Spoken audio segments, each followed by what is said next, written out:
welcome back to the Call on Our Shot podcast. I'm Austin. I'm joined by Logan. This is our weekly podcast posted every Wednesday at 10 a.m. Eastern Time. This is episode number 34. And like last week, we had a special guest, the King Sanders. Today, we have another special guest. Joining us is Steve from Straight Fire Picks. He has his own YouTube channel. We're going to bring him in. He's going to kind of tell you a little bit about himself. What is going on, Steve? Welcome. How you doing, man? Good to see you. We are so excited for you to be out here on this podcast. We kind of just started up, the whole new, bringing someone new onto the weekly podcast. We knew you were one of our first 3 guests at least. So as a side note, everyone let us know who you want us to bring on future podcasts. But first off, how are you doing on this? Fine. We're recording this Tuesday night, but we're going to post this on Wednesday, obviously. How are you doing, though? I'm doing good, man. Just living the dream. Just another Tuesday night in New York. Rainy. 50 degrees after 80 degrees yesterday. It's wonderful. Couldn't be any better. I know Logan can attest to that wishy-washy. The weather is pretty much the exact same in Philly here.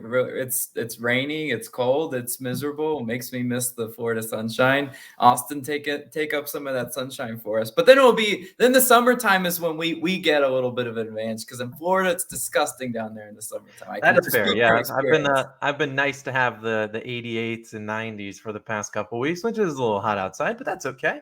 But Steve, I want you to kind of tell people about your channel and tell people about what you do over there, because I know a lot of our fans are your fans of yours too, but we obviously want to get you more exposure. So we'll obviously put your link at the top of the description, but tell people a little bit about yourself and what kind of got you into doing YouTube videos. Well, I appreciate that, man. Appreciate it. So when I started out, I have a really weird story for how I started my channel up. So it was actually about a year ago now. I'm actually coming up on my 1 year, which would be May 7th. I was doing all this self-improvement stuff, self-development type stuff. I was going through this routine called the Miracle Morning. And one of the things in the Miracle Morning routine was meditation. And as weird as this is going to sound, I was meditating on my couch for about 10 minutes. And I was like, man, what would I love to do with my life? What is my passion? What would I really enjoy doing? What am I good at? And I'm sitting there and I just started putting all these puzzle pieces together. And I came up with Straight Fire Picks right there in a 10-minute session right on the couch. So really strange story, but that is how it happened. And yeah, ever since started out really with some really goofy stuff. If you look at my first few episodes, you'll laugh your head off because it's the goofiest material that you'll ever watch. I have one episode of me just falling back out of my chair as like the opening skit. I did like comedy skits at the beginning. I don't know why. But that's what I did. I had a good time with it. I had some goofy like jazz tunes in the background while I was doing my videos. It was just weird. But eventually I kind of grew into what I am now. And a lot of that was actually inspired by you guys. So about a month in, I stumbled actually across Logan's baseball videos for MLB. And I was like, man, I love the way you guys do things. I loved your guys' personalities and that kind of thing. And you guys were very transparent, obviously. And things like that. So I'm like, served as a lot of the inspiration for the structure of how I do things now. So big shout out to you guys on that stuff. And then I also obviously discovered Austin as well, doing the NBA during the playoffs as well. And that's honestly where I started to get some traction during the finals. I had more people the next day viewing my videos. Like, what happened here? I went from like 100 views to like 2,000 overnight. I'm like, how did this happen? And that's the nature of YouTube, though. But I know you have a very supportive community, and I think that's something. I mean, Logan and I watch your videos every day, and they're always fun. I think that's why people love you. And I had this. I didn't say this at the beginning of the show, but I have to say congrats on 5,000 subscribers. That's an awesome accomplishment for you. You certainly deserve all the work. I know, and Logan knows all about the grind of getting up super early in the morning and doing it and doing these daily videos. So we appreciate you on behalf of the community. You've been on a great run since, I think, January. I don't really know the majority of the NBA season, but yeah, I've enjoyed. I should go back and look at your older videos. Likewise for us, if you go look at our old videos, you'd be like, It was major cringe. All right, since we're on a podcast and we can talk about it. Did you know that I did my first ever baseball video with one of the worst hangovers of my life? It was so bad. It was terrible, and I actually remember it because I actually spent the night at Austin's parents' house. I couldn't drive home the next day, so I woke up that morning, researched my baseball picks, and Austin's like, "All right, showtime, baby." He's getting the light set up and everything, and I'm like, "Dude, I don't feel good." And he's like, "No, we got it. Show goes on," and I'm like, "All right, people have to be introduced to Logan today." Hungover? Yeah, no, I can vouch for that because I don't remember what we did that night, but yeah, we got home and Logan wasn't feeling well, and I was like, "Dude, just stay at the house." And I know he had been the one doing the baseball picks for the first like week or so of the season, but he obviously lives in Philly. I live in Florida, and I didn't really want to just throw him onto the screen cold turkey and say, "All right, here's this random guy." So I wanted our first video to be me doing like the intro and say, "Yo, Logan's been doing all the picks. Here's Logan." And so that was the only day we were able to do it together. And naturally, it was. I watched that episode actually. I remember watching that. That was good stuff. Yeah, it was probably like April 10th of last year, something around those kind of lines. April 11th, some. Yeah, yikes! But hey, yeah. It worked out. That's awesome, man. That's yeah, I definitely had some of those days where just some, leftover stuff from the night before. I used to do those live streams I used to do? Yeah. Well, I would literally drink on stream. I'm fully aware. So, you can imagine the next day when I show up to do picks, it wasn't always, I was, So no, and I have a question for you because I know Logan and I kind of talk about some things off camera. I'm curious. I want to hear your how do I word this right? Your favorite thing about doing YouTube videos and your least favorite. And I can probably answer on behalf of myself, and Logan can answer himself, whether it's like something that's just annoying or something that you absolutely love. I'm curious what your answer is. I can give you mine if you want to think about it. Oh yeah, go ahead. Yeah, start with you. That's fine. Well, I think the best thing is probably super easy. We have a super awesome community. And if you are new to the community, hit that subscribe button too, and hit that like button as well. But we have a super awesome community and something we're super fortunate to have. And I don't like going on soapboxes and stuff, but it's awesome. There's really no other way to put it. I mean, the people have made this my full-time career and maybe one day Logan's too. And just to be able to grow with the community and see people that have been in our Discord since we started, like Bronock and other people out there that we just recognize their names and we have a conversation with them. And it's crazy to see people that, you may met you when you had 100 subscribers and now they're still here when, you're climbing up and crossing milestones. So that's really my favorite part is interacting with everyone and commenting on, other comments and stuff like that. Least favorite part is some of the comments I get, not the hate ones. I don't care about those. Those are mishmash. But the ones that really are a little bit annoying is when we get, I could use D'Angelo Russell as today because he's one of my picks. And it's like, and probably the most annoying thing is when I get I have a pick at 18.5 points. The line obviously goes down. And I even say in the videos, I'll take it at 17.5, but I get 25 comments. Would you still take it? And I literally, my slides, I put a ton of slides on the screen. That is probably my most frustrating thing. And I understand some people out there, I don't know, English might not be the first language. You know what that is? That's people that generally probably aren't watching all the audio and stuff. They're skipping through it, just give me the picks, guys. Just give me the picks. I don't need any of the research or none of that stuff. I just want to know the picks. I'm like, for real? You don't want to hear the reasons why I like the pick or nothing like that? No? So those would be my answers. Logan, do you want to do yours? And then we'll go to Steve.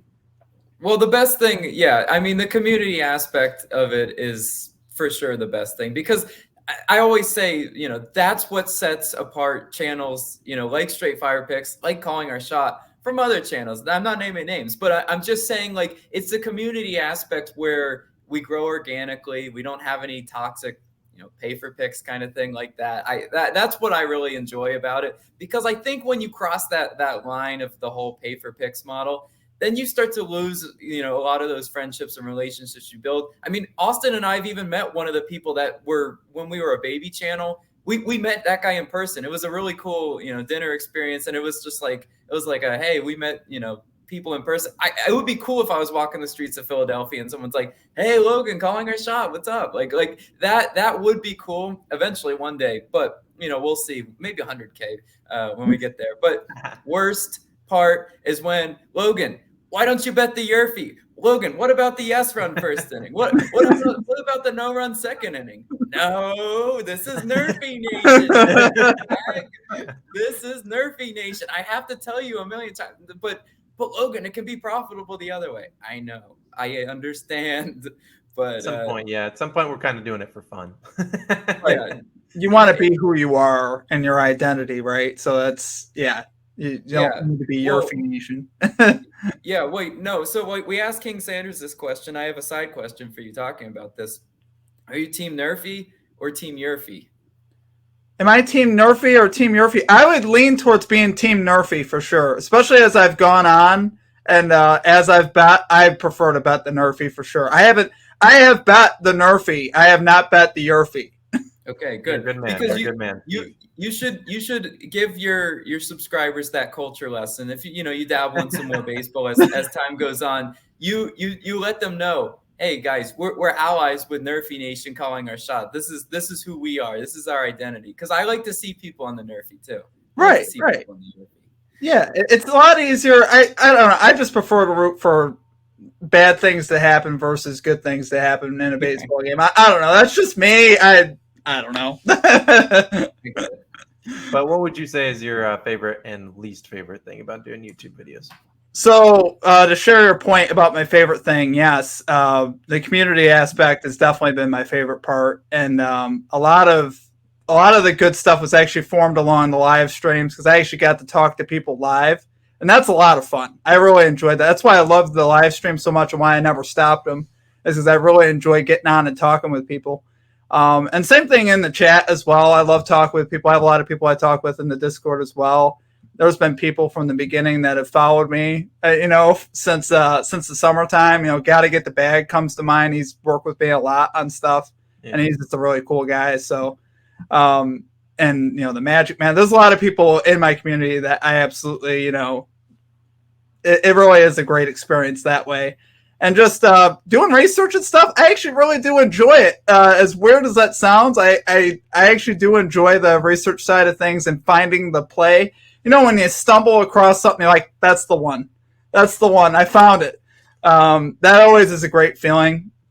And then obviously on the other side, stuff that I don't love is obviously, the getting up sometimes at 3 a.m. when you go to bed at 12. That's hard. And I'll be honest, some days I oversleep and I have to improvise. That's why you see some of those mobile videos. Sometimes I have to take it on the run. It's just the way it is. I'm still at the point where I'm working full time, and I actually do landscaping during the summer. So I stay pretty busy. So sometimes time becomes a big issue. But like you said, with the people that comment and stuff, I don't get bent out of shape by people that comment negatively. I'm like, it is what it is. They're gonna like it. They're gonna love it. It is. I don't make a lot of that. The only things that really bother me are comments that are baseless, right? Comments that just don't make any sense. Like someone gets on and says, after one day of doing picks, I went 1-3. They're like, man, you suck. You should never do this stuff again. You're the worst. I'm like, dude, I was just like, I posted right at the beginning, 11-1 run. What does that mean to you? I'm still 12-4 with 1-3. No. Amen. Preach. Yeah, it's funny when that happens, and you could have like a 5-1 day, and someone will be like, "Thanks for the John Morant play, idiot." You're like, what? Exactly. You hit it right on the head. That's exactly how it is, and it's crazy. I had one guy tell me, "Dude, just stop doing player props. Player props aren't your thing." And I got off to a terrible start this season in player props. I was behind by like 25 games in player props. So I had to climb myself out of a hole, and now I'm 10 games over 500 in player props. So he has no context previously of what I was. So he's like, player props aren't your thing, bro. Don't do it. I'm like, come on, dude. Yeah. What can you do about that? But not too much. But we appreciate you for being transparent. There's a lot of people that might not be the most transparent with their picks. They're just gonna launch out picks, and then if they lose, who cares? But we appreciate you for doing that for the people. Switching on a different note, as you can see, I'm wearing my New York Jets polo, and we have the NFL draft on tomorrow. And if I'm not mistaken, I know you have Bills stuff in the background. I know you have Lions stuff too. I believe you are a Lions fan, even though I know you've said on your stream, right? You don't really have any ties to Detroit, though, if I'm not mistaken. Or what? I am both. Yeah, you're a fan of both. One team better than the other. I would probably have to lean with the Detroit Lions. They've always had my heart. Like, if the Lions play the Bills, I say I don't care about the result, but in my heart, I think I want to see the Lions win. It just is what it is. It's been that way since I was a kid. Yeah, and this is a story how I became a Lions fan. I was, back in, I think it was like 2001, 2002. It's back when they first drafted, I believe, Joey Harrington. He was a rookie out of Oregon. And I'm sitting there watching the Lions play the Colts in a preseason game. I'm like, I was just like 10, 11 years old. I'm like, man, I really like that team in blue. That's my team. And so ever since then, I know it's a dumb reason. I think it works. I think it works perfectly fine. I kind of wanted to ask you, who obviously, your Lions haven't been all too great recently. I speak from experience as a Jets fan. And you guys have the number 2 overall pick. I think it's assumed you guys are taking a defensive player, but is there anyone you would like there? Well, the dream, especially when I'm being from Michigan, would be Aiden Hutchinson, for sure. That would be the dream. But I don't think that's going to happen. From you look at all the projections, you're seeing Aiden Hutchinson going to the Jags at number 1. But that would be the dream as Lions fan. I want him in Detroit for sure. I love what I saw from him last year. I would settle for Kayvon Thibodeau from Oregon or Trayvon Walker from Georgia. I love those players as well. But Aiden Hutchinson, that would be my selection. Yeah, I mean, I think it would put more people in the stands, I'm sure, just being so close to home. And I've seen some mock drafts and now Trayvon Walker being number 1. So I don't think I think this whole draft is going to be an absolute mess. I don't know where anyone's going. And I don't know if we talked too much about it last week, but Logan's a Panthers fan, and we don't know if they're taking a QB or what the heck's going on with their quarterback situation. There are so many different question marks. Like, I don't even know who's available. The Jets have the 4th and the 10th pick, and I don't know. Thibodeau could be there. Trayvon Walker could be there. I have a feeling like we all have something in common here. We're all drawn to misery, I feel like. Panthers, Jets, Lions, what's going on here? Whoa. One of these teams has sniffed success in the past 5-ish years.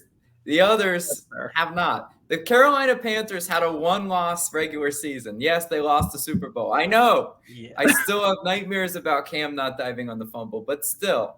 A Lions fan, like, don't you wish you had a time machine where you could go back and change your brain's way of thinking and saying, maybe I don't want to pick the team with the good colors because they're just drawn to misery for in perpetuity. And I'm drawn to the Honolulu blue. What can I do? And then the Jets fan, it's like you didn't even pick the best of the 2 New York teams. Like, you could have picked the Giants and right here. Bills. Okay. All right. Well, I can't imagine being a Bills fan for like more than like 40 years when they kept losing in the Super Bowl. Right? I probably would have ended it all by then. Like, I would have had to have reverted fandom if I had lost that many Super Bowls in a row. But for sure. I like the pain. Jets will be good. See, the thing I'm sticking behind the Jets because one day we will be good. It might take until I'm 80 years old, but when that day we're good and maybe win a Super Bowl, no better retribution, no better feeling. Kind of like all the Chicago Cubs fans that finally got their World Series ring after 100 and I don't know. It was like, 80-something years? I don't really know. But that's like the common expression in sports. You're due. You're due, baby. Not how it works, though. No, not how it works at all. That's debatable. But the market does attract people. But I really do agree with you, though. Aiden Hutchinson would, definitely get some buzz in the Detroit market that kind of lacks buzz. I mean, you're not going to sit here and lie to us. You don't get excited about watching Jared Goff play on Sundays. You don't. And having a talent like Aiden Hutchinson, well, maybe I don't necessarily see Austin and I kind of already debated this in podcasts before, but like, I kind of think he's a little bit overrated. Now, that's just my personal opinion. I would take Kayvon Thibodeau over him, but that's just me. But I think that sort of buzz and excitement is exactly what Detroit needs, Oh, it was nice. Motor City Dan Campbell brought a little bit of that. To quote the great Pat McAfee, Motor City Dan Campbell did bring a little bit of excitement to Detroit last year, which I love him as a coach because I love his energy. I love how he is with the players. The Lions have been missing that, honestly. Matt Patricia was a complete mess in Detroit. The players hated him. And now at least they got someone in Detroit who the players actually respect and they actually like. So I do like that. Yeah, I can agree with that. I really do like Dan Campbell. I think he's really good and just a players coach. And I think that's kind of what the Lions needed to attract free agents and all of that and have players want to play for them because there's not sometimes, players are just like, whatever, just collect my paycheck. But I do kind of like that. But speaking of NFL, let's switch just into your favorite NBA teams because I don't honestly know who you like in the NBA. So who do you like and how are they doing? Well, they just got swept last night. Hey, The Nets, New York's finest. I set you up for that one because I knew you were a Nets fan. Yeah, that was pretty painful. But my deep root for the Nets really goes back to when they had Jason Kidd, Richard Jefferson, Kenyon Martin. That was my Nets team. This team, not as much my team. I still support them. I still like them, but I'm not a huge fan of some of the players that they have on their team, to be honest with you. I don't think you're in the minority there. I think there's a lot of people that were kind of tired of a lot of the drama that was surrounding the Nets all season long, whether it be Kyrie's vaccine and the Ben Simmons drama, and then culminated with whatever you call that playoff performance. I don't really know too much about it, but I mean, it's crazy to think the Nets are out. Obviously, they were the leader for. I mean, you think about like preseason title favorites. The Nets were up there, and so were the Lakers. Both are gone. We have the Suns who play tonight, Tuesday night. So I don't know if they'll go up 3-2. I don't know if they win. They could go down 2-3, and then they could be out for all we know. And then it's kind of like an open hatch. But I'm curious about your take on the Celtics because obviously you just watched them beat up on the Nets. Do you think they have what it takes to win it all? I mean, they've looked pretty much the past 45 games or so. Of all the teams left in the field, as far as at full strength, the Celtics look completely unbeatable. To be honest with you, they look like a steam locomotive that's not going to be stopped. Maybe the Warriors could stop them. I think Warriors Celtics in the finals looks realistic to me. Maybe Golden State can get it done. Stephen Curry's been there before. Klay Thompson's been there before. Draymond Green, they got finals experience.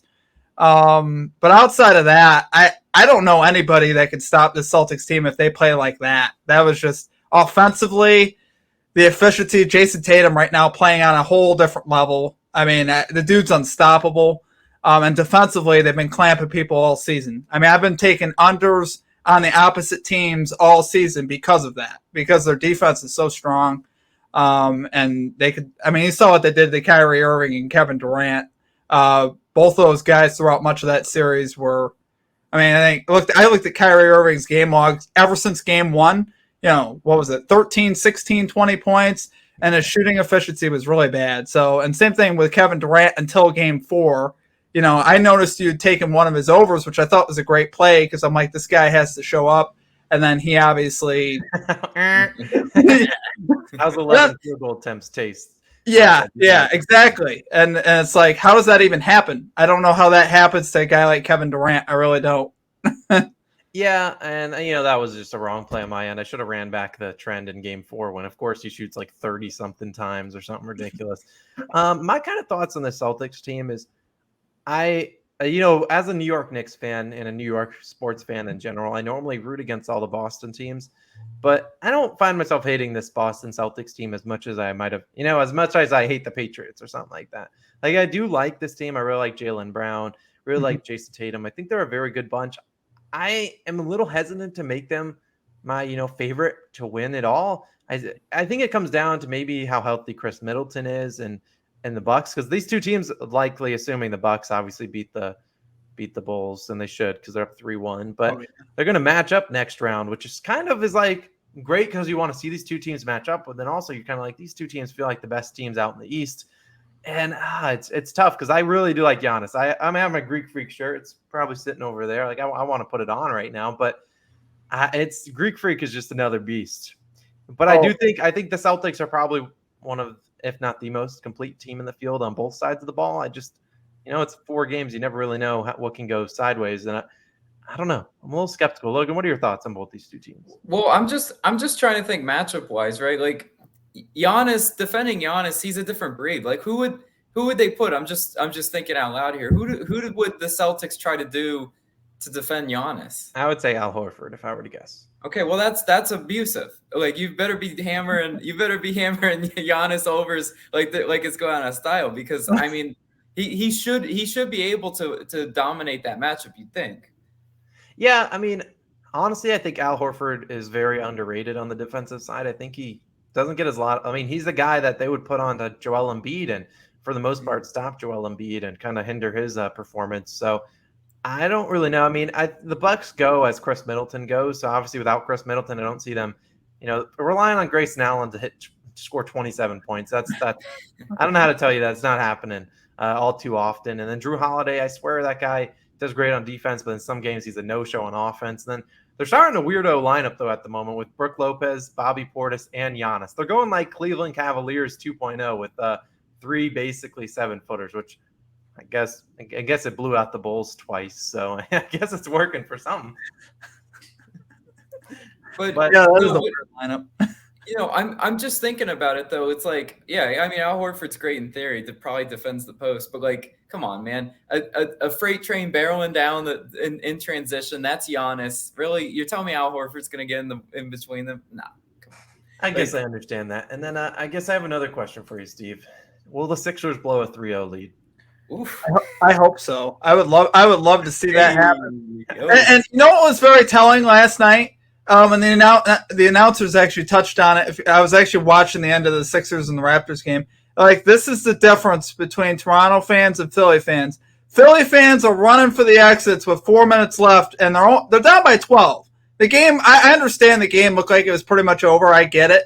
But it wasn't completely done yet, and all the fans are starting to run for the exits. And in Toronto, they're just showing all the Toronto fans out in the, outside, just hanging out, going crazy. I'm like, man, that's good stuff. I hope Toronto wins, because I don't like that. Fans giving up on their team that quick. Come on, no, that's not good. That's no good. I don't like it. Hey, you knew when you came on here talking about Philly that I would have something to say, because I'm not born and raised here, but this is my adopted city for the past few years, and I'm gonna tell you they were heading for the exits, because they are a little bit flaky. They are. A Philly fan, they like you when you're good, they don't like you when you're bad. I mean, truthfully, that's how it is. Now, were some trying to beat traffic? Maybe maybe it was a big brain play on their end, but in all reality, I don't want to watch them collapse like this. You should see the amount of joy that went through the city, and they still talk about it. I mean, they still talk about Ben Simmons and his clown self, like the anti-Ben Simmons stuff around here and the pro Joel Embiid. Like I see billboards, I see people with Joel Embiid stuff all throughout the city, and like for them to be let down like that, if they were to blow a lead like this, that's something that sets back your franchise. I don't know how you recover from that. I think Doc. What were you gonna say? Oh, so I was gonna say, well, even to give you the actual take of who's gonna win the series, James Harden. I've never believed that guy to be big time in the playoffs. Obviously, I mean, he hasn't been in his career, and he hasn't shown himself up in this series either. I've played his unders just as a sports bettor, because the dude's not big time in the playoffs. And then Joel Embiid's working through a hand injury as well. So, and he was held, I believe, under 20 points last night, something close to that, 19. Yeah. I think it's 20 on the dot, but yeah. Yeah. So. Yeah, I feel like I could go either way. I can see for the NBA brand, a team coming back from 3-0 deficit is like a 16 seed beating a 1 seed in the NCAA tournament. Doesn't happen. Never happened ever. It's only happened once in the NCAA tournament. But on the other side, I would feel absolutely awful for Joel Embiid, because I really love the process. I really think he's one of the cooler players to watch. And he's also so fun in his press conferences and just on the court. And for him to, go through all the turmoil of this season, having Ben Simmons sitting out, then finally they make a move, go get James Harden. Then James Harden's like a no-show these days. And but then on the other side, Doc Rivers would absolutely get flamed alive on Twitter. He will never live it down. They already call him a choke artist as is for all the blown 3-1 leads he's had. Maybe I think he's had 2 blown 3-1 leads, maybe 3. Yeah. If he becomes the first coach to blow a 3-0 lead, he might as well retire. He won't be able to recover from it, because even if they go into a playoff series again and they lose one game, it'll just be choke artist after choke artist things. But I feel bad for Joel Embiid mostly. I kind of selfishly rooting for the Sixers just because I don't want them to go through all that stuff. But Logan sometimes likes watching the pain on the Philly fans' faces. I know he's a cynical man. A little bit. It's mostly the Eagles, though. People don't understand this. Like, I get so much hate because they're like, "Oh yeah, how about them Eagles though?" And I'm like, "I don't like the Eagles." And they're like, "Excuse me?" Like they're ready to fight. They're ready to fight in the street because I don't like their Eagles. I'm like, "Hey, sorry, it's just how it is." I have adopted the Phillies though, and I'll casually root for the Sixers, but Phillies are my team, adopted team. But no, people here. This is definitely a sports city, and that's the cool thing though about living in a sports city, that they live and die with their teams, and it will straight up there will be a ginormous cloud over the city for the next year if they blow a 3-0 lead. I'm just telling you right now. 100%. They'll get absolutely abused. But last week we asked King Sanders this question. I'm curious if your answer is this, what your answer is, because it could be a player we just talked about. We asked him who he thought the most overrated NBA player was. I'm curious if you have an opinion for that. I had two I was going to talk about, and we did mention one of them. Yeah, lay him down. Some underrated players too. What's that? We'll talk about some underrated players as well to give some a little positive touch. But go on. So my number one was Kyrie Irving. For me, the guy. I saw what I needed to see there in the playoff series here with the Celtics. Game 1, he was great, but I reckon that was more due to his own ambitions of wanting to get back after the Celtics fans. And then the rest of the series, it just seemed like a lot of that series he kind of checked out. And that was kind of the consensus when you look around. Is like Kyrie just wasn't feeling it. And in a lot of places he's gone, when he was in Boston, there's a reason why they don't like him. To be honest with you, I hate to say it. I love Kyrie's talent. I think he's probably a great person. I don't know him personally, but as a basketball player, just the emotions of checking in and out of games the way he does, I think is no good. As far as if you're trying to win for a championship, and that's just the way basketball is. You can't be like, oh, I don't like this coach. He doesn't work for me. I'm not going to play as hard with this coach. However that may be, and it seems to line up more with his persona, unfortunately. So, like I said, love his talent. I think he's uber talented on the offensive side of the ball, but he doesn't really play great defense. So I would say, players that don't play great defensive, great on the defensive side, to me, those are the ones to me that are overrated. And then the other guy we talked about, Joel Embiid's only overrated in the sense of MVP level. He's not overrated in the sense, in my opinion, as being a great player. He's obviously a great player, and I get that. But as far as if I'm taking Giannis Antetokounmpo or Joel Embiid, I'm taking Giannis every day of the week. I think Joel, a lot of the season where I watched him play, he embellishes so many foul calls, and it drives me insane because I'll sit there and watch a Sixers game, and I'll just see a guy barely even touch him. He'll flail and fall to the ground like he just got hit by a Mack truck. And I'm like, and the guy gets these foul calls from the refs, and I'm like, Are you watching this guy? Like, this guy is literally just flailing every time he gets touched. I'm like, it drives me crazy. I'm like, that's where a lot of his production comes from. I'm like, I think if he goes up against a guy like Giannis gets the best of him. I really do. As far as on an MVP level. Logan, I'll let you go first, then I'll rip Steve a new one. I don't disagree with you at all when it comes to Embiid, because I was always saying I don't really see the appeal in him being the front runner. And I mean, we kind of saw how it played out in the end of the season, but I do kind of want to focus on Kyrie because I'm in full agreement with you. What really turns me off about the Nets team, and actually maybe even modern day basketball, I'm going to be talking like a 70-year-old man right here, but like I just hate the egos, the attitudes. It's just so hard to watch this product where it's millionaire athletes just being divas on and off the court. It's really not a good product for me to watch. And Kyrie Irving and Kevin Durant are probably the poster children for that, because it was all about the off the court stuff rather than the on the court. And like you said, Kyrie, a lot of the times when I was watching, just looks a little disinterested, a little not engaged. Kevin Durant just kind of moping around. Like, I hate the body language that Kyrie Irving, KD show.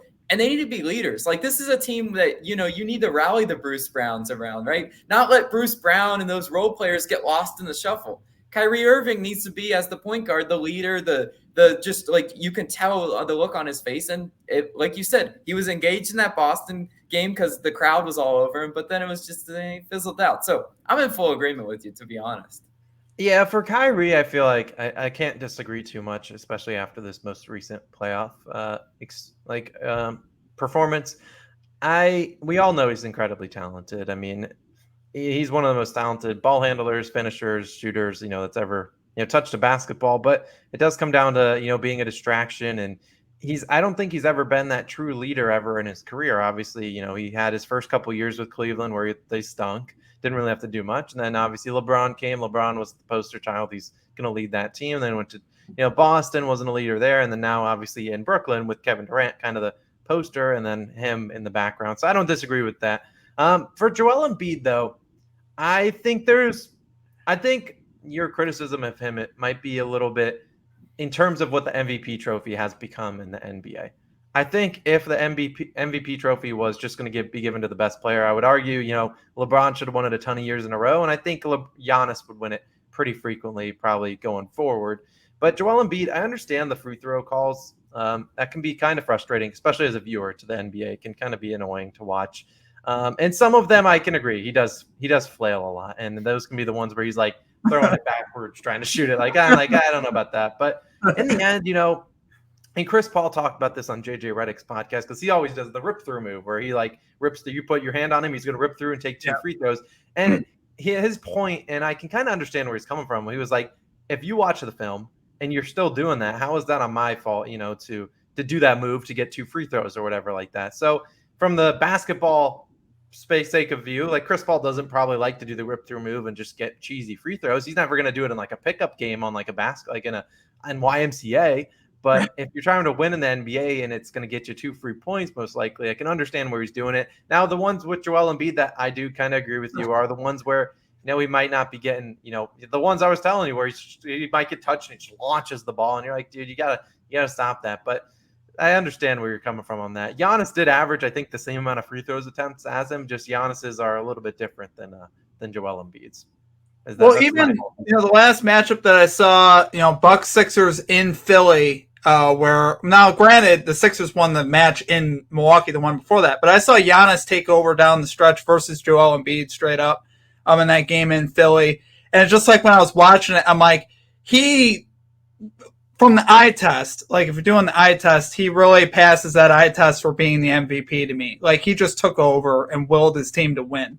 And it was a close game, and they came back from they were down by 10 or 15 points, and they brought them all the way back and they won.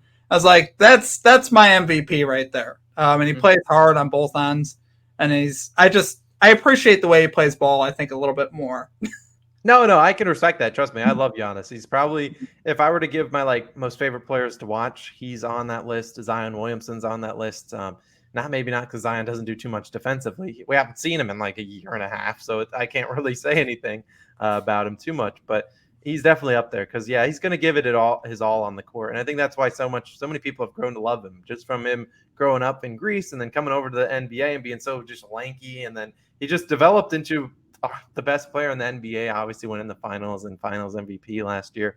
I don't think anyone can disagree with Giannis's greatness. The guy's a freak. I mean, that's literally his name. So. Yeah, he's so athletically gifted. It's just not even fair to anybody else on the floor. It really isn't. Yeah, it isn't. And I'm curious what his lines are. I know his lines for player prop wise are absolutely juiced to the moon now that Chris Middleton's out. 33.5 last game. I actually took his under because I'm like, all right, that's a little ridiculous. 33.5 is a little too high. And that's my only point. I even told everybody, I'm like, no disrespect. It's just too high.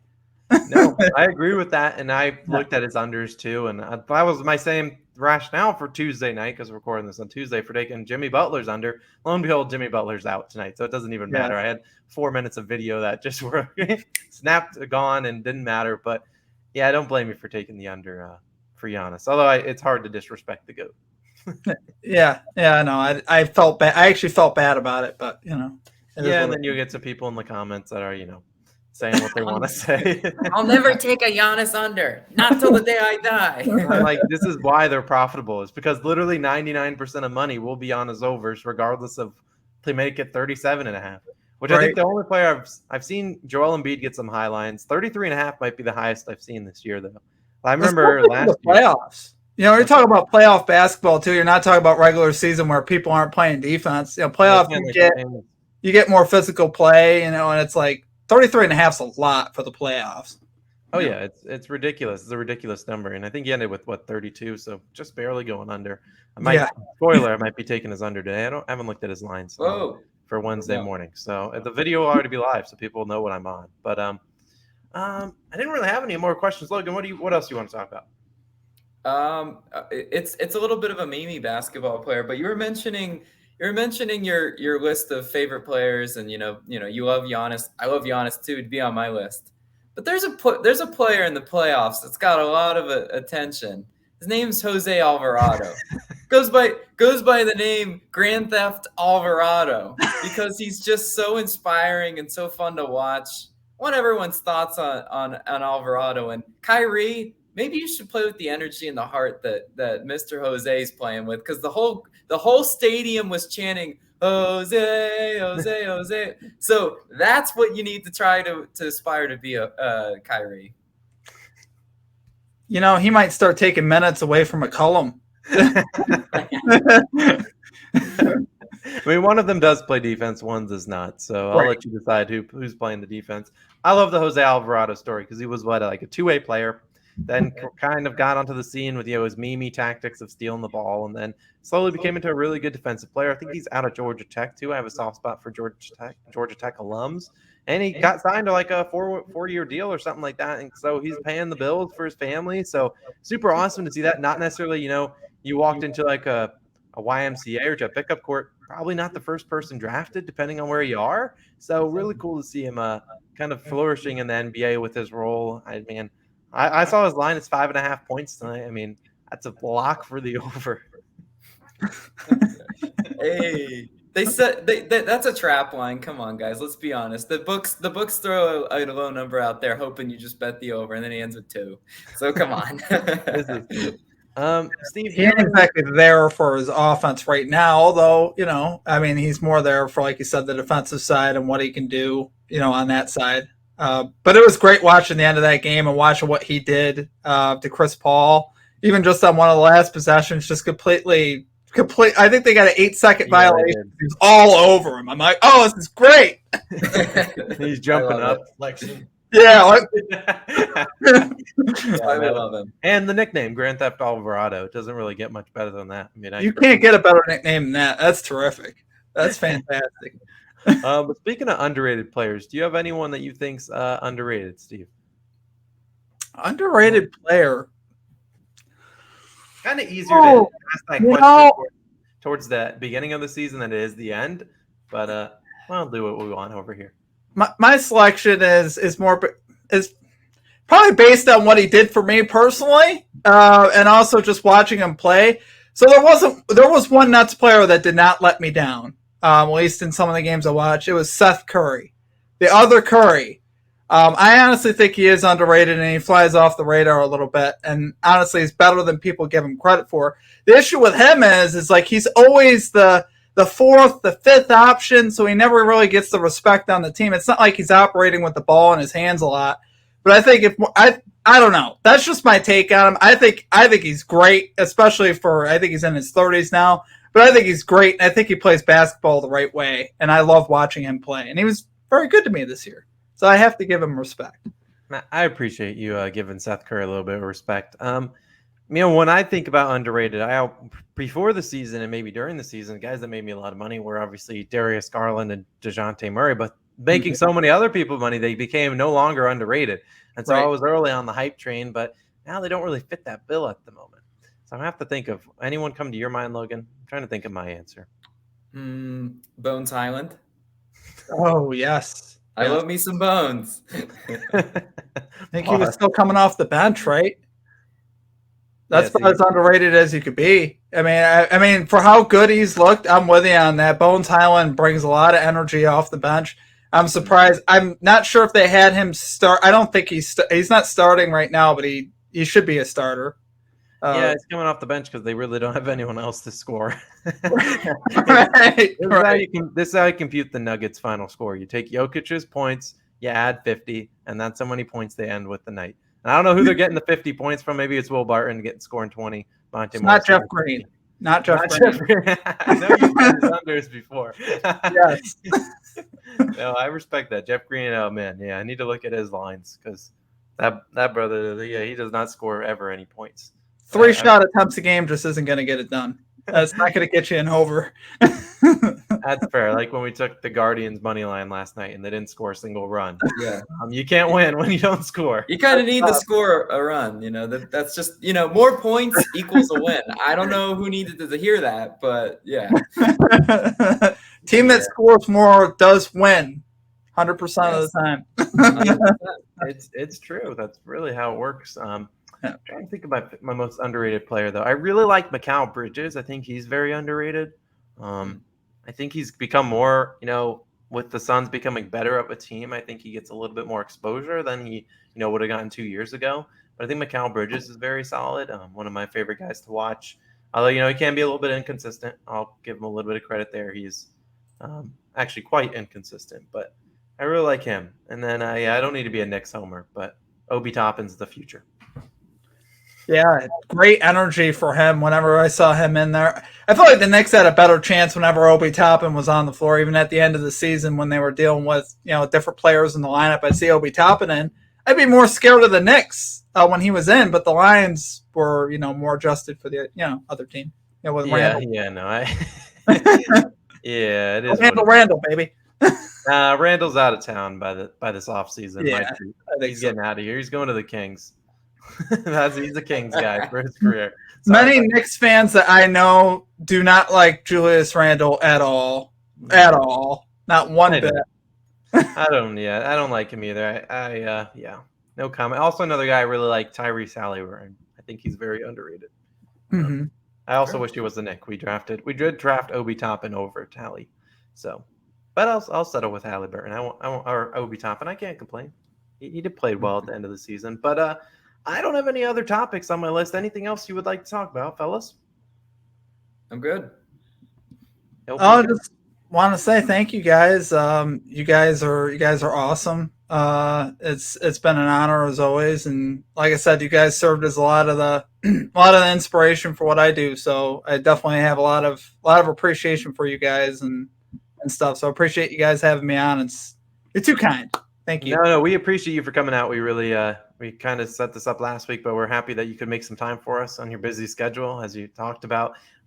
Keep doing your thing. You just passed 5,000 subscribers. We'll put your link at the top of the description. Show all the COS Army. Go show them some love. Hit that subscribe button. If you're listening on podcast form, go to YouTube. Go hit that subscribe button for him too. We certainly would appreciate it. Let's get him to 10K subs. I don't know, end of May. Who says no? But we appreciate you, Steve, from Straight Fire Picks. The link's at the top of the description. Thank you for coming on the weekly podcast. Posted every Wednesday at 10 a.m. Eastern time. We'll be back again. Actually, next week we will not have a podcast, but in 2 weeks we'll have another special guest. Let me know who you guys want in the comments down below.